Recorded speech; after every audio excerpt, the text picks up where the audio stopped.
እና በጸሐፊው አገላለጽ አንደበት ማንነትን ይፈጥራል፣ አንደበት እውነታን ይፈጥራል። ዱ ዩር ቤስት። ስራ ላይ ሲደክማችሁ ዱ ዩር ቤስት፣ ስትናደድ ዱ ዩር ቤስት። የሆነ ነገር ግን ሲያደርግ ቀድሞ ስለተነገራችሁ ብቻ ሰውየውን የምታዩት በዛ መንገድ ነው። ለምን? ሐሜት ሪያሊቲን ይፈጥራል። ባይሆን እንኳን ነው ሰላም ብሎ ሲያልፍ ፊቱ ተኮሳትሮ ሰላም አለ እና ብዙም ሰላም ሳይላችኋል። ምንድነው አይምሯችሁ ላይ ብታስቡት? የሚፈራ ሰው ድራማ በየቦታ ያበዛል ይላል ጸሐፊ።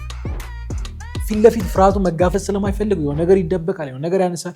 ይሄ የሰው ፐርሰናሊቲ እንደ መስታወት ብላችሁ አስቡ። ግን ደግሞ መስታወት ውስጥ የሆነ ጭጋግ ሲኖር ግልጽ ሆነው እንደማይታይላችሁ እንደዛ ሁሉ እኔ ሲያዩ በሌላ መንገድ ነው የሚያዩኝ ይላል። ሰላም፣ እንዴት ናችሁ ውድ የቡክቶክ ወይስ ፊራ ቤተሰቦች? ፊራ ነኝ። ይህ ደግሞ ሳምንታዊ የመጽሐፍ ዳሰሳ ፕሮግራማችን። በዚህ ፕሮግራም የተለያየ ሀሳብ የሚያነሱ በሀገር ውስጥ እንዲሁም በውጭ ሀገር ጸሐፊዎች የተጻፉ መጽሐፍቶችን ዳሰሳ እናደርጋለን። ዛሬም እንግዲህ ለእናንተ ይጠቅማሉ፣ የሆነ ቁም ነገር ያስጨብጣሉ ብዬ ያሰብኩትን አንድ መጽሐፍ ይዤላችሁ መጥቻለሁ። መጽሐፉን እንደምትወዱት አልጠራጠርም። አብራችሁን ቆዩ። በዛሬ ፕሮግራማችን ዳሰሳ ለማድረግ የመረጥኩት መጽሐፍ በዶን ሚጉዌል የተጻፈውን The Four Agreements የሚለውን መጽሐፍ ነው።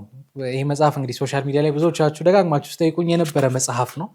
እኔም እንግዲህ መጽሐፉን ሳየው ስለምን ሊያወራ ይችላል ብዬ የገመትኩት ነገር ነበር። ግን ደግሞ መጽሐፉን ሳነበው የሆነ ከገመትኩት ትንሽ ለየት ባለ መንገድ ሀሳቡን የገለጸበት መጽሐፍ ነውና እንግዲህ ከመጽሐፉ በፊት ሁሌ እንደማደርገው ከጸሐፊው ጋር ትንሽ ላስተዋውቃችሁ። ጸሐፊው እንግዲህ መግቢያ ላይ እንዳልኩት መጽሐፉም ፊት ለፊት እንደምታዩት ዶን ሚጉዌል ይባላል። ሜክሲካዊ ነው። ቤተሰቦቹ ሜክሲካዊ የነበረ ሰው ነው። በትምህርቱ ራሱን ያበቃ ደግሞ ከማብቃትም አልፎ ሰርጅን መሆን የቻለ ሰው ነው። ወይ ደግሞ ሰርጅን መሆን የቻለ ወይ ደግሞ ሰርጀሪ የሚሰራ ሐኪም መሆን የቻለ ሰው ነው። ግን ስለ ራሱ ብዙ ጊዜ ሲናገር ምን ይላል? እውነት ነው፣ ህይወት ላይ በብዙ መንገድ ስኬታማ ሰው ያለበት ደረጃ ላይ ነው ያለሁት፣ ግን ውስጤን ሳደምጠው ባዶ ነኝ ብሎ ሲናገር ይታወቃል። ግን አንድ ቀን ሁሌ ስለ ራሱ ሲናገር ይችን ታሪክ አይዘላትም። አንድ ቀን የመኪና አደጋ ያጋጥመውና ይሄ የመኪና አደጋ በጣም ትልቅ ጉዳት አድርሶበት ይሄ ኒር ዴዝ ኤክስፒሪየንስ ሲባል ሰምታችሁ ታውቃላችሁ ብዬ አስባለሁ። ወይ ደግሞ ሞት አፋፍ ላይ እንደመድረስ ማለት እንደዚህ አይነት ነገር ሲያጋጥመዋል እና ከዛ እንዴትም ብሎ ያገግማል። ያኔ ነው እንግዲህ ብዙ ነገሮችን ማሰብ ማሰላሰል ይጀምራል። ድሮ ያጣውን ደስታ ከእንደገና ማግኘት ይጀምራል። እና መጽሐፉ ላይ ብዙ ጊዜ ሲናገር ምን የሚል ሀሳብ ይጠቅሳል? አንዳንድ ጊዜ ደስታ የሚባል ነገር ከውጭ ወደ ውስጥ ይመጣ አይደለም፣ ሌላ ነገር ይዞላችሁ ይመጣ ሳይሆን ከውስጥ ወደ ውጭ የሚፈልቅ ነገር እንደሆነ ይረዳል። እና ይሄ ነገር ይበልጥ እየተቆጣጠረው ሲመጣ እንግዲህ ቤተሰቦቹ የመጽሐፉ ላይ የሚያነሳት ሀሳብ አለች። የቶልቴክ እምነት ተከታዮች ናቸው። እምነትም በለው እንግዲህ ቶልቴክ ማለት ከተወሰኑ ዓመታት በፊት ካልተሳሳትኩኝ በ9 ወይ በ10ኛው ክፍለ ዘመን አካባቢ መሀል ሜክሲኮ ውስጥ የነበረው ሲቪላይዜሽን ወይ ደግሞ የነበሩ መንግስት የነበረ ስርዓት ነው። ያ ስርዓት ውስጥ እንግዲህ ራሱን የቻለ አንድ እምነት ነበር፣ ቶልቴክ የሚባል ማለት ነው። እና እናቱ እዛ እምነት ውስጥ ነበረች። እንደውም ሂለር ነች የሚልም ነገር ታያላችሁ። ሂለር ነች ማለት እንደ ሐኪም ነች በእምነቱ እንደ ፈዋሽ አይነት ነገር ማለት ነው። አያቱ ደግሞ ወይ ደግሞ ግራንድ ፋዘሩ ደግሞ አስተማሪ ነበር እና ወደዛ ሞር ሲቀርብ ይበልጥ ደስተኛ ይበልጥ የሙሉነት ስሜት እየተሰማው እንደመጣ ብዙ ጊዜ ይናገራል። እና ያ ነው እንግዲህ አሁን እዚህ መጽሐፍ ላይ የሚያወራው ሀሳብ ከቶልቴክ ከዛ የተማረውን ጥበብ ነው ሼር የሚያደርጉ ሰው ቴዎሎጂካል ፓርቱን ሳይሆን መንፈሳዊ ነገሩን ሳይሆን እዚህ መጽሐፍ ላይ የሚያወራው መንፈሳዊ ነው፣ ግን ደግሞ ያንን ነገርን ሳይሚያወራው መርሆችን ነው የሚያወራው። እኛም ህይወት ላይ ሊጠቅሙን የሚችሉ ነገሮችን ያነሳል እና ገና መጀመሪያ መጽሐፉ ላይ አንድ ታሪክ ይናገራል። እንደውም ይሄ ታሪክ ከራሱ ታሪክ ጋር እንደው የሚገናኝ ነው፣ የራሱን ታሪክ ትንሽ ቀየር አድርጎን ያወራው ብዬ እንደጠይቅ አድርጎኛል። እና መጽሐፉ የሚያወራው ታሪክ የዛሬ 3000 ዓመት ስለተፈጠረ ታሪክ ነው። እንግዲህ እንደ ልብ ወለድም ልታስቡ ትችላላችሁ። ብቻ እንደዛ አድርጎ ነው የሚያስቀምጠው። አንድ ሰው ዋሻ ውስጥ ተኝቶ እያለ አንድ ህልም ያል እና ምንድን ያየው ህልም ራሱን ተኝቶ ተነስቶ ያየዋል ማለት ነው። እሱ ተኝቷል፣ ነፍሱ ወጥቶ ተነስቶ እንደማየት እንደማለት እንደዛ ብለን እንግለጸው። እና ያንን ሲያይ ይደነግጣል። ግን ደግሞ ራሱን ከማየት ቀና ሲል ሁሉም ነገር ነው ያለ ማየት ብቻ አይደለም፣ ሁሉም ነገር እንዴት እንደተፈጠረ ከምን እንደተፈጠረ ይረዳል። በጸሐፊው አገላለጽ ምን ሁሉም ነገር ከብርሃን እንደተፈጠረ ይረዳል።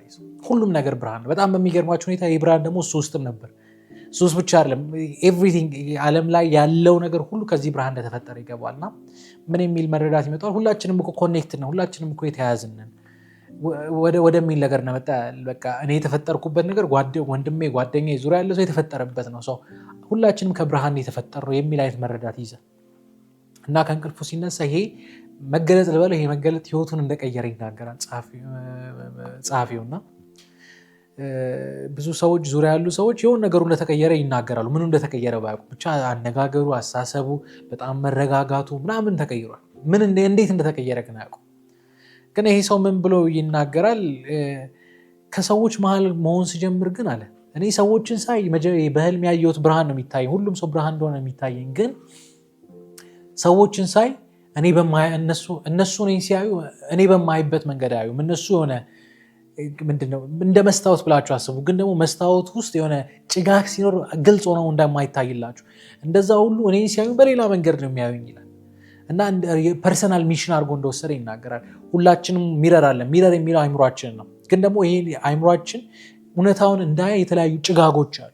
እነዚህ ጭጋጎች የሚላቸው ነገሮች ብዙ ጊዜ የሚያቆሙን ስሜቶች ናቸው። ለምሳሌ ፍርሃት ሊሆን ይችላል፣ ሰዎች ላይ መፍረድ ሊሆን ይችላል፣ ቂም ሊሆን ይችላል፣ ጥላቻ ሊሆን ይችላል። አንድን ሰው እውነተኛ ማንነቱን እንዳናይ የሚያደርጉ ነገሮች ናቸው። እነዚህን ፎግ ይላቸዋል። እና ይሄ ሰው እንግዲህ ፐርሰናል ሚሽን አድርጎ ይነሳል። ምንድን ነው ከሰው መስታወት ላይ እነዚህ ፎጎች እነዚህ ጭጋጎችን ማጽዳት። እንዴት ነው የሚጸዳው? እንግዲህ እዚህ መጽሐፍ ላይ የሚያነሳ ሀሳብ ስለዛ ነው የሚሆነው። እሺ ምንድናቸው እነዚህ ጭጋጎች? እስኪ ወደ እነዚህ ሀሳቦች ልምጣላችሁ። በጸሐፊው አገላለጽ ጭጋግ የሚላቸው ነገሮች አሁን ያወራሁት አንድ ሰው እውነተኛ ማንነቱን የራሱን ሊሆን ይችላል፣ የጓደኛውን፣ የሰውን፣ የሌላ ሰውን ማንነት እውነተኛ ማንነቱን እንዳያይ የሚያደርጉት ነገሮች ናቸው። እነዚህ ነገሮች በጸሐፊው አገላለጽ አብዛኞቹ ስሜት ተኮር የሆኑ ነገሮች ናቸው። ቅድም እንዳልኩት ለምሳሌ ፍርሃት ሊሆን ይችላል። የሆነ ሰው የሆነ ነገር ለማድረግ ፍርሃት ካለው እውነተኛ አቅሙን እንዳያይ እንደሚያዝ ወይ በዛ ጭጋግ እንደሚያዝ መጽሐፉ ይናገራል። ቂም መያዝ ወይ ደግሞ እልህኝነት ወይ ጥላቻ የሌላን ሰው እውነተኛ ማንነት እንዳታዩ ያደርጋችኋል። ስለዚህ ትክክለኛውን ነገር እንዳታዩ የሚያደርጋችሁ ጭጋግ አለ። ከዚህ ጭጋግ መውጣት ካልቻላችሁ አቅማችሁን በሙሉ አቅም ውስጣችሁ ያለውን አቅም በሙሉ ኃይል ማውጣት አትችሉም። ሰውን ደግሞ እንደ ሰውነቱ መረዳት አትችሉም። እና ጸሐፊውን ትንሽ እንትን እያሰፋው ይመጣል። ይሄ ጭጋግ እንዴት መጣ ካላችሁ ጸሐፊው እንግዲህ የመጀመሪያ ኢንትሮዳክሽን ላይ የምታዩት ነገር ነው። ይሄ ጭጋግ የመጣው እነዚህ አሁን ያላቸው ስሜቶች የመጡት ከዶሜስቲኬሽን የሚል ሀሳብ ያነሳል።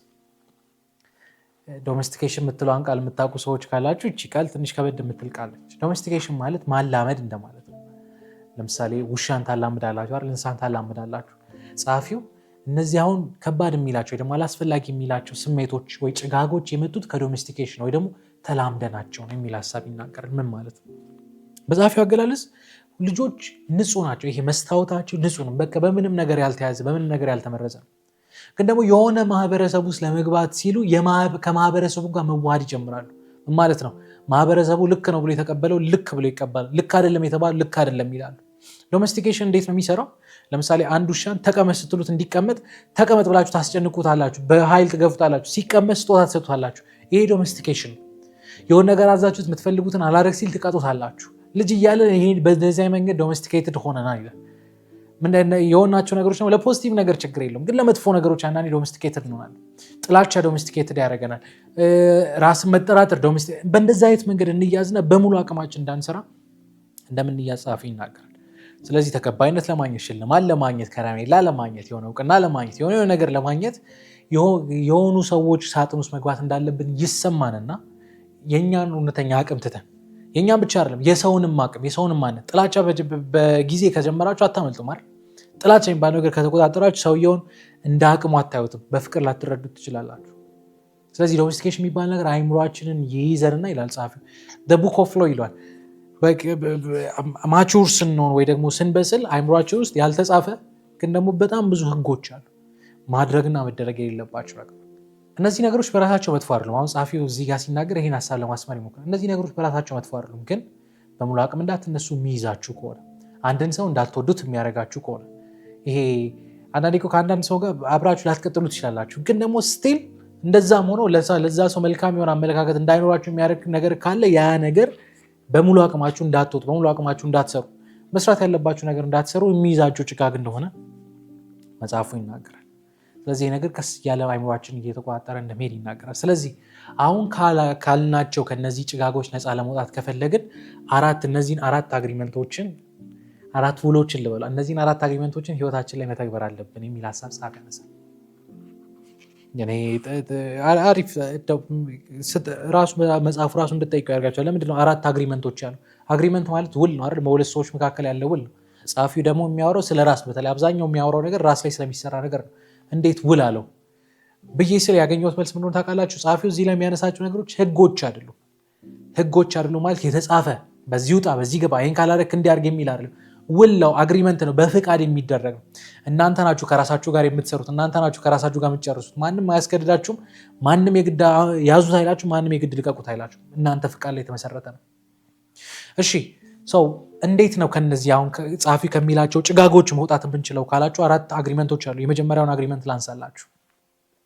የመጀመሪያው አግሪመንት መጽሐፉ የሚያነሳው ቢ ኢምፔካብል ዊዝ ዩር ወርድ የሚል ሀሳብ። ቢ ኢምፔካብል ዊዝ ዩር ወርድ። ኢምፔካብል የምትለው ቃል ከጸሐፊ ራሱ ይናገራል። ከላቲን ቃል የመጣ ነው።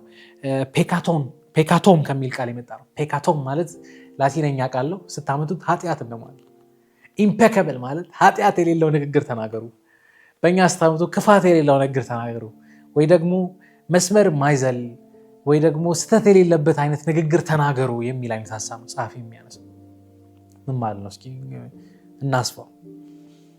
ጸሐፊው ዊዝ ዩር ወርድ ነው አይደል? ቃላችሁን ክፋት የሌለው ኃጢአት የሌለው በደል የሌለው አድርጉት ነው። ምን የሚል ሀሳብ ጸሐፊ ያነሳል መሰላችሁ? እኛ እዚህ ዓለም ላይ ስንኖር ሁሉም ሰው የተለያየ አይነት ሪያሊቲ አለ። የተለያየ አይነት ዓለማችን የሚያይበት የተለያየ አይነት እውነት አለ። ይህን እውነታ እንዲፈጥር ከሚያደርግበት ነገር መካከል አንደኛው ደግሞ አንደበት ነው ወይ ደግሞ ቃል ነው የሚል ሀሳብ ጸሐፊ ይናገራል። ለምንድነው ከአንደበት የጀመረው? ምክንያቱም ልጅ እያለን የምናያቸው ነገሮች ከኛ የመጡ አይደሉም፣ ተነግሮን ወይ ደግሞ ሰውኛ ላይ ተናግሮብን የመጡ ነገሮች ናቸው። ከዛስ ያ ነገር ከኛ ጋር ይመጣና አሁን አንደበት ብቻ አይደለም፣ እናንተ ለውስጣችሁ ደጋግማችሁ የምትነግሩት ድምፅ ይሆናል። ከሆነ ጊዜ በኋላ ሪያሊቲን ይፈጥራል። እና በጸሐፊው አገላለጽ አንደበት ማንነትን ይፈጥራል፣ አንደበት እውነታን ይፈጥራል የሚል ነገር ሲያወራ ታዩታላችሁ። ለምሳሌ እንደው አንድ ምሳሌ ጸሐፊ ሰጥ ታዩታላችሁ። ለምሳሌ እናትን በልና በጣም ሙሉ ቀን ስራ ደክሟት ውላ መታ እቤት ስትገባ አንድ ደግሞ ልጅ አለቻት። ልጅቷ ደግሞ ትንሽ ድምፅ ትሞካክራለች። እናት በድካም ነው የመጣችው፣ ለማረፍ ትሞክራለች። ልጅ ደግሞ ድምጿን ለማስተካከል መስፈን ወይ ደግሞ መዘመር ብቻ ድምፅ እያወጣች ነው፣ ሙዚቃ እየተጫወተች ነው። እናት ቤት ስትገባ እስኪ ድምፅሽ ረበሸኝ የሚል ነገር ከተናገራች፣ በተለይ ደግሞ ለጋ በሆነ እድሜ እንደዚህ አይነት ነገር ስትናገሩ ይቺ ልጅ እናቴ ደክሟታል ብላ አይደለም የምትረዳው፣ ድምፄ ይረብሻል የሚል አይነት ሀሳብ ነው የሚኖራቸው። አሁን ላይ መስል ይችላል። ከሆነ ጊዜ በኋላ ግን ሰው ፊት እስኪ አንጎራጉር ወይ ደግሞ አንጎራጉሬ ስትባል አይምሯ ላይ የሚመጣው ነገር አይ ድምፄ ይረብሻል። ለምን? የተነገረ ነገር ስለሆነ። ቃል ሪያሊቲን ይፈጥራል። ልጆቻችሁ ላይ የምትናገሩት ቃል ሪያሊቲን ይፈጥራል። አንዳንድ ሰው ላይ መጥፎ ነገር ደጋግማችሁ ስትናገሩ ያ ነገር ሪያሊቲ ይሆናል።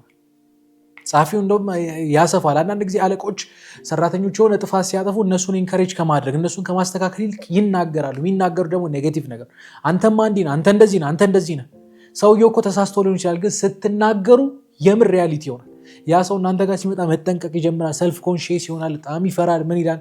እናንተ የተናገራችሁትን ነገር ከሰውየው እንደምታጭዱ ከዚህ መጽሐፍ ትረዳላችሁ። ስለዚህ በንግግራችሁ try to be impeccable።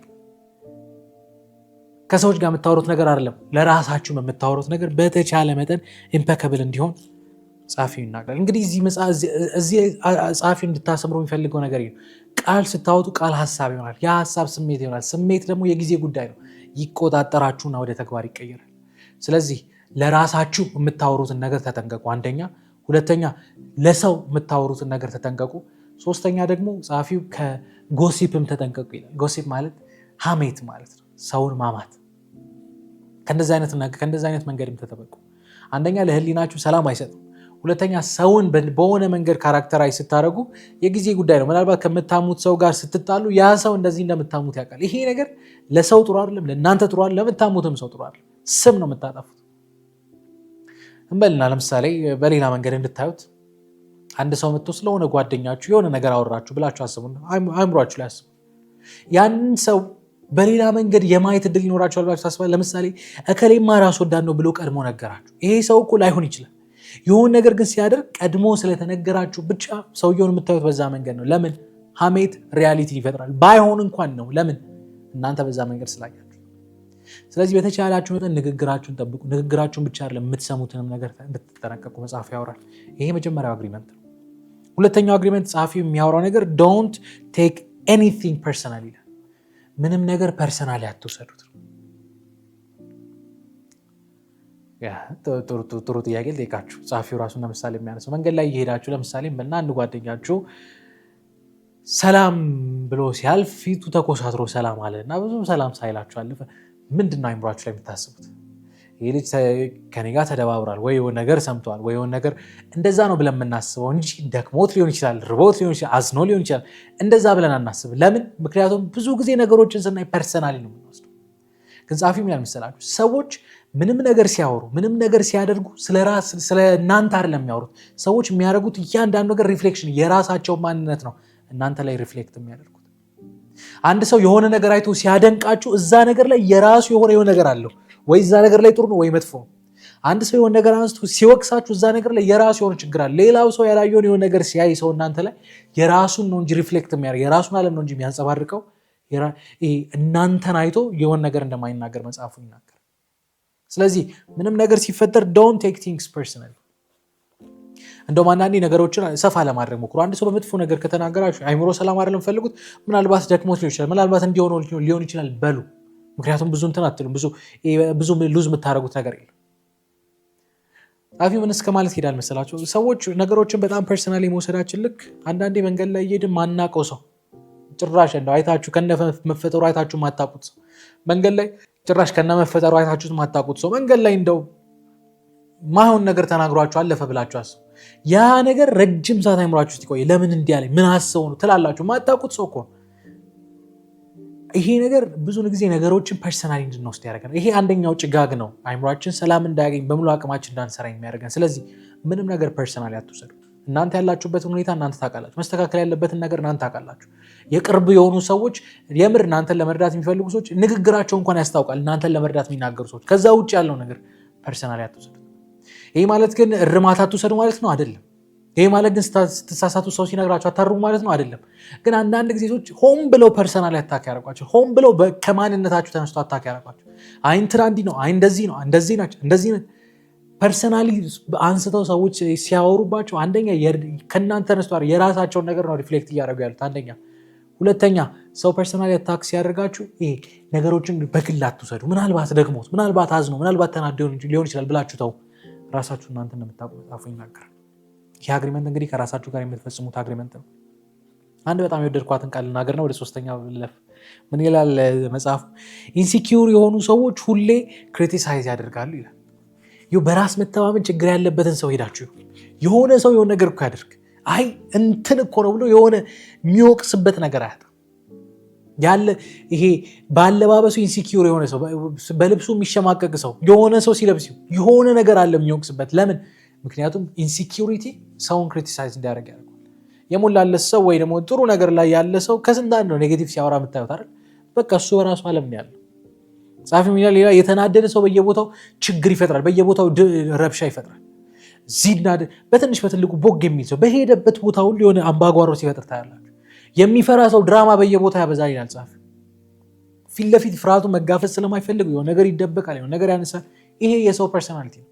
እነዚህ ሰዎች በሚያወሩት ነገር በተለይ ስለ እናንተ የሚያወሩትን ነገር እንደ ግለሰብ ከወሰዳችሁት መልሶ ያውቃል እናንተ እንደሚሰብራችሁ መጽሐፉ ይናገራል። ወደ ሶስተኛው አግሪመንት ሊድ። ሶስተኛው አግሪመንት እንዲህ ይላል፣ ዶንት ሜክ አን አሰምፕሽን።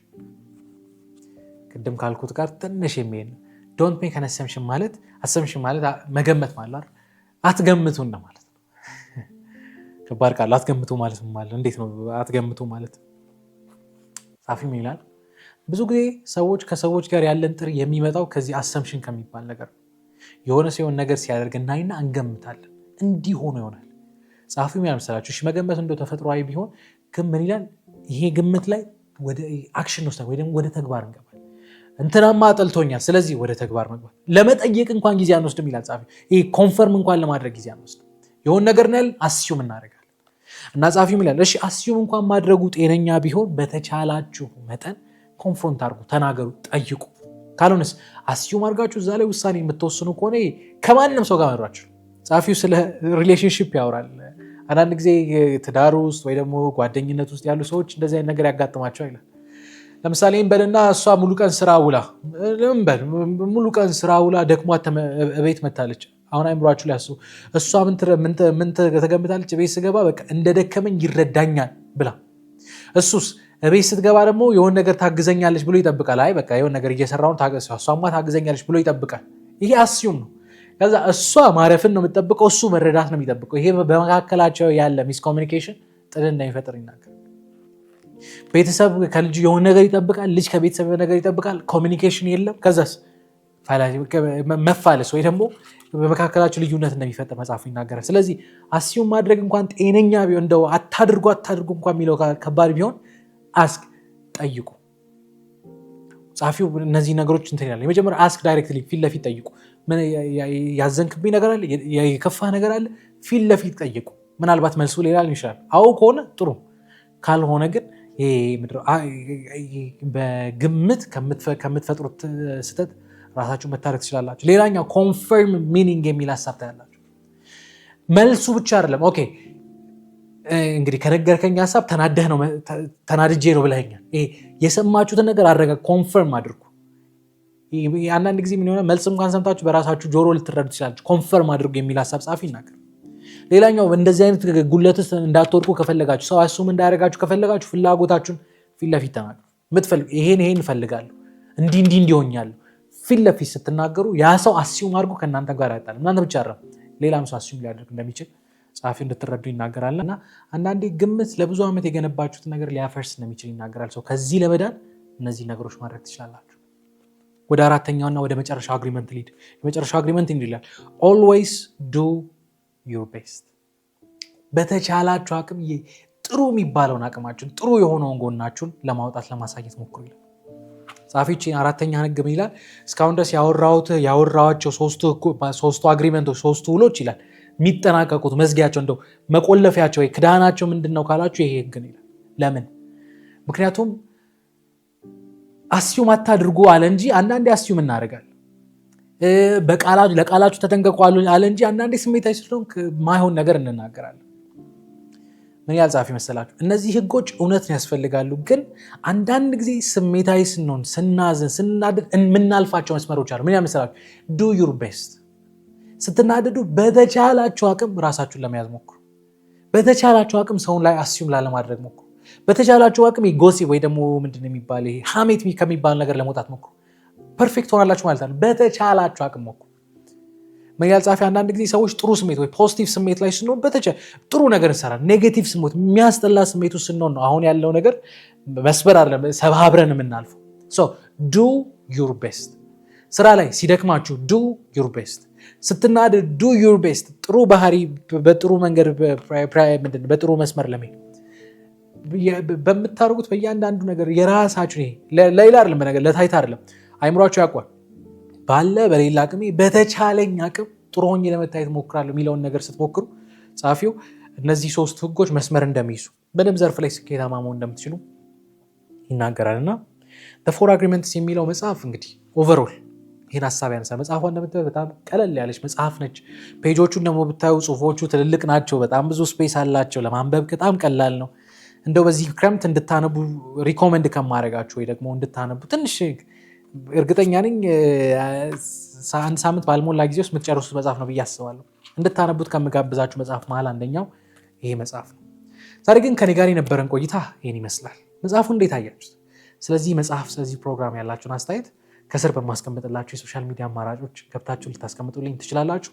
ምንስ መጽሐፍ ዳሳ ላደርግላችሁ? በተቻለ መጠን እንግዲህ ብዙ መጽሐፍቶች ዳሳ እንዳደርግ እጠይቃለሁ። በተቻለ መጠን በተራም ቢሆን በቅደም ተከተልም ቢሆን ዳሳ ለማድረግ ሞክራለሁ። ከኔ ጋር ግን በዚህ ሳምንት የነበረን ቆይታ ይህን ይመስላል። ቀጣይ ሳምንት እንዲሁ በአዲስ መጽሐፍ በአዲስ ሀሳብ እንገናኛለን። የቀጣይ ሳምንት ሰዎች ይበለን። መልካም ሳምንት ባይ